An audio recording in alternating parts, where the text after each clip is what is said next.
సరే, ఆంధ్ర రాజకీయాలు కనుక మనం చూసుకున్నట్లయితే మాజీ సీఎం చంద్రబాబు నాయుడు గారు అభివృద్ధి పైన అక్కడ జరిగిన ఓపెన్ ఛాలెంజ్ చేశారు. కానీ దానిపైన ఇంకా క్లారిటీ రావడం లేదు. ఆ ఛాలెంజ్కి జవాబు చెప్పడంలా సరదా మాటలు తప్ప. ఎవరు చెప్పట్లేదు? సీఎం, అక్కడ సీఎం ఏం జవాబు చెప్తాడు? వాడు సీఎం కాదు, షిఎం. ఏదైనా షిఎం. పరదాలు వేసుకుని లోపల ఉండడం, ఆ తాడేపల్లి ప్యాలెస్ నుంచి బయటికి రాకపోవడం. ఇంకో డ్యాన్సర్ ఉన్నాడు అంబటి అంబటి రాంబాబు, జంబటి రాంబాబు బయటకు వచ్చి ఇప్పుడు డ్యాన్స్ ఎవడు చేస్తున్నాడు? అంబటి.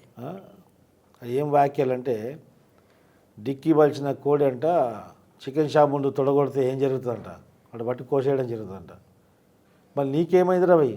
నువ్వు వీధుల్లో తైతక్కలు ఆడుతున్నావు కదా ఇష్టం వచ్చినట్టు. పిచ్చిలేసిన కోడా ఇది? కుక్క కరిసిన కోడా? ఏదో జరగాలి కదా మరి. అవును. పిచ్చిలేసిన కోడిని, కుక్క కరిసిన కోడికి డిమాండ్ ఉండదు. అది తింటే ఏదో రోగం వస్తుంది, దాన్ని అట్లే వదిలేస్తారు. అందుకే జగన్మోహన్ రెడ్డిని అట్లే వదిలేసిండు. ముందు రంగు పూసుకొని డ్యాన్స్ చేస్తుండే, ఇప్పుడు రంగు పూసుకోకుండా అట్లే డ్యాన్స్ చేస్తుండు. మన సంక్రాంతి పండుగకి ఎవరు డ్యాన్స్ చేసింది, ఎవడు తొడగొట్టింది, ఎవడు చికెన్ షాప్ ముందు ఆడింది అందరు చూసిండ్రు. ఇక 2 నెలలు అవుతుంది. మీ చికెన్ షాప్ కూడా మీకు కోయాలా లేకుంటే ఏడ చేయాలా అనేది ప్రజలు డిసైడ్ చేస్తారు. ఆంధ్రప్రదేశ్ పొలిమేరల్లో మిమ్మల్ని తీసుకొచ్చి అలా కట్టేయడం జరుగుతుంది. ఆ దినం దగ్గరకు వస్తుంది. జగన్మోహన్ రెడ్డి చేసిన అభివృద్ధి అంటారా? ఒక్కటే విషయం చెప్తా. అభివృద్ధి ఏముందంటే, ఈరోజు చెప్పులు కుట్టుకుంటాడు కూడా అక్కడ క్యూఆర్ కోడ్ స్కాన్ పెట్టుకుంటున్నాడు, యూపీఐ స్కాన్. సార్ డబ్బులు దీనికి ఏంటి సార్ అని చెప్పేసి వందలాది కోట్లాది రూపాయల ట్రాన్సాక్షన్ జరిగే దాంట్లో పేమెంట్ స్కాన్ ఉండదా? పేటిఎం ఉండదా? అవును. ఫోన్పే, గూగుల్ పే ఉండదా? ఈరోజు తనకు పార్టీలో సంబంధించిన నాయకుల డిస్టిలరీలో తయారైనటువంటి దొంగ మద్యం, అక్రమ మద్యం, డూప్లికేట్ మద్యం, బూమ్ బూమ్, ప్రెసిడెంట్ మెడల్ లాంటి నీకు ఎట్లా నోరు పలక వస్తే అట్లాంటి పేర్లు పెట్టేసి ప్రజలకు అమ్ముతున్నావు. అది కూడా ప్రభుత్వం ద్వారా షాపులు కేటాయించి గవర్నమెంట్ లిక్కర్ షాప్స్ పెట్టి అమ్మిస్తున్నావు. అమ్మినటువంటి రుసుము ప్రభుత్వ ఖజానాకు జమ కావాలి. అవును. ప్రభుత్వ ఖజానాకు జమ కావాలంటే అక్కడ లెక్క ఉండాలి, ఒక బిల్లు ఉండాలి. అక్కడ లెక్క రావట్లేదు. నీ డిస్టిలరీ నుంచి తయారై వస్తుంది, ప్రభుత్వ షాప్ పెట్టి అమ్మిస్తున్నావు. ప్రభుత్వ షాపులు వాడికి టెండర్లు ఇచ్చేస్తున్నావు. వాడు అమ్ముతున్నాడు క్యాష్ మీద, వాడు అమ్ముతున్నాడు క్యాష్ మీదనే. మీకు రిసిప్ట్ ఇయ్యాడు, వాడు స్కాన్ చేయడు. ఓకే, స్కాన్ చేయడు. నువ్వు బిల్లు అడిగితే పక్కకు తీసుకుపోయి కొడుతురు వాడిని. ఆ విధంగా జరుగుతుంది. మొత్తం వైన్ షాప్లో మొత్తం ఎంత టర్న్ ఓవర్ అవుతుంది అనేది ప్రభుత్వ లెక్కల్లో లేదు. ఆడ ₹1,00,00,000 అమ్మితే ₹1,00,000 రాస్తున్నారు. ఇది అక్రమం క్లియర్గా తెలుస్తూనే ఉంది కదా. ఏ విధంగా ప్రజల ప్రాణాలను నాశనం పట్టించి దోసుకుంటుండ్రు. ఒకడు మొన్న కల్తీ సారా అది ఆ నాసిరకం మందు దాగి అనారోగ్య పాలైతే వాడు హాస్పిటల్లో బిల్లు కట్టలేక సస్తూ వాడు బయటకు వచ్చి సోషల్ మీడియాలో జగన్మోహన్ రెడ్డిని నీ మీద మన్ను పోయారా భయ్, నాకు ఇలాంటి మందు ఎందుకు పెట్టినావు, అవును నేను తాగి నాశనం అయిపోయినా, నన్ను ఇంట్లో ఉన్నటువంటి సొమ్ములు అమ్ముకొని నేను బిల్లు కడుతున్నా అని వాడు సోషల్ మీడియాలో బయట ఇస్తే వాడిని లారీతో చంపేసారు వాడిని. చెప్పండి ఈ కథ. వాడి మీద ఎఫ్ఐఆర్ కాదు, వాడి మీద కంప్లైంట్ కాదు.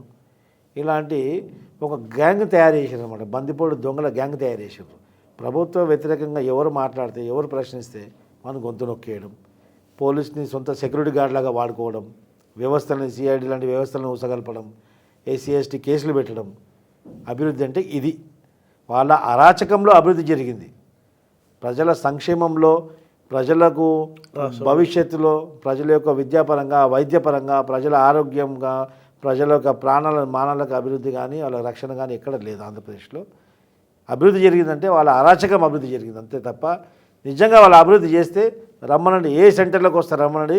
చంద్రబాబు నాయుడు గారు చాలా దూరం, మేమే వస్తాం, అధికార ప్రతినిధిగా నేనే వస్తా, రా ఏ సెంటర్కి వస్తావురా, నీ అభివృద్ధి ఎంత చేసిందా చర్చిద్దాం. అప్పుడే ప్రజల్లోకి పోదాం. అప్పుడు ప్రజలు నిన్ను చీకొడుతారో మమ్మల్ని చీకొడుతారో చూద్దాం. ఓకే. అభివృద్ధి అనేది ఎక్కడ జరగలేదు.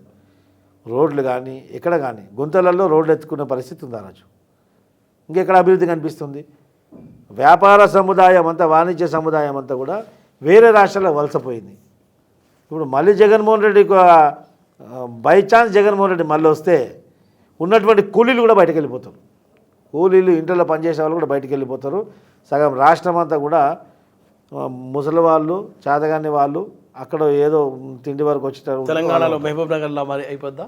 అంతే అంతే జరుగుతుంది. వలసలు వెళ్ళటం, అంతే వలసలు వెళ్ళిపోతారు మొత్తం. ఇప్పటికే చాలామంది వలసపోయారు. విద్యార్థులందరూ బెంగళూరుకు వలసపోయారు, కొంతమంది హైదరాబాద్కి వచ్చారు. మీరు చూడండి, పండక్కి అందరు ఊర్లోకి వెళ్తారు స్వస్థలాలకు. హైదరాబాద్ ఎంత ఖాళీ అయిపోయింది అంటే ఎంతమంది ఇక్కడ వలసకు వచ్చారు మీరు చూడండి. అవును. రాష్ట్రం విడిపోయినాక కూడా పండుగ తెల్లారి, పండుగ రోజు కానీ పండుగ తెల్లారి మర్నాడు కానీ ఈ హైదరాబాద్ రోడ్లంతా ఇంత నిర్మానుష్యంగా, ఇంత డెజర్టెడ్గా ఉండడం కారణం ఏంది? ఇక్కడ ఉన్న పబ్లిక్ అంతా అక్కడి నుంచి వచ్చిన వాళ్ళే కదా. అవును. అంటే ఎంతమంది వలస వచ్చారు మీరు చూడండి. నువ్వు అక్కడ అవకాశాలు కనిపిస్తే, నువ్వు అభివృద్ధి అని చెప్పుకుంటుంటే, అభివృద్ధి నిజంగా అక్కడ జరిగింటే వీళ్ళందరూ ఇక్కడ ఎందుకు వస్తారు? నా నా దేశంలో, నా రాష్ట్రంలో నాకు అవకాశాలు దొరికితే నేను వేరే రాష్ట్రానికి పోయి పనిచేసే అవసరం నాకేంది? నిజమా కదా? అవును. మరి అభివృద్ధి అనేది లేదనేది ప్రజలు తెలిసిపోతుంది. నిజంగా నువ్వు చేసినావు అని చెప్పేసి నువ్వు జబ్బలు చర్చుకుంటే రా. మరి అదే చంద్రబాబు నాయుడు గారు చెప్పారు, నీకు అభివృద్ధి చేసినాను కదా రా చర్చకు రెడీ, 7 గంటల అక్కడికి వస్తామని చెప్పారు. మేమే వస్తాం, చంద్రబాబు నాయుడు గారు మేమే వస్తాం, మాతో చర్చించు చాలు. నువ్వు ఎక్కడ అభివృద్ధి జరిగింది, ఏ వ్యవస్థలో, ఏ రంగంలో అభివృద్ధి చెందింది మేము చూపిస్తాం. ఎన్ని అక్రమాలునే చూపిస్తాం. మేము కేవలం ప్రతిపక్ష నాయకులపైన కేసులు పెట్టడం, మనకు వ్యతిరేకంగా మాట్లాడిన వాళ్ళని చంపడం, సొంత బాబాయిని చంపడం, కోడికత్తి కేసు ముందుకోని చూడడం, వ్యవస్థలు మేనేజ్ చేసి నువ్వు బెయిల్ మీద, సుదీర్ఘంగా బెయిల్ మీద ఉండడం అది అభివృద్ధి. దీంట్లో అభివృద్ధి వాళ్ళు చేసేది. ప్రజల గురించి ఏ రోజు ఆలోచించారు జగన్మోహన్ రెడ్డి? ఆలోచించండి. ఏ వ్యవస్థ చూసినా భ్రష్టు పట్టిపోయింది. అభివృద్ధి అనేది శూన్యం.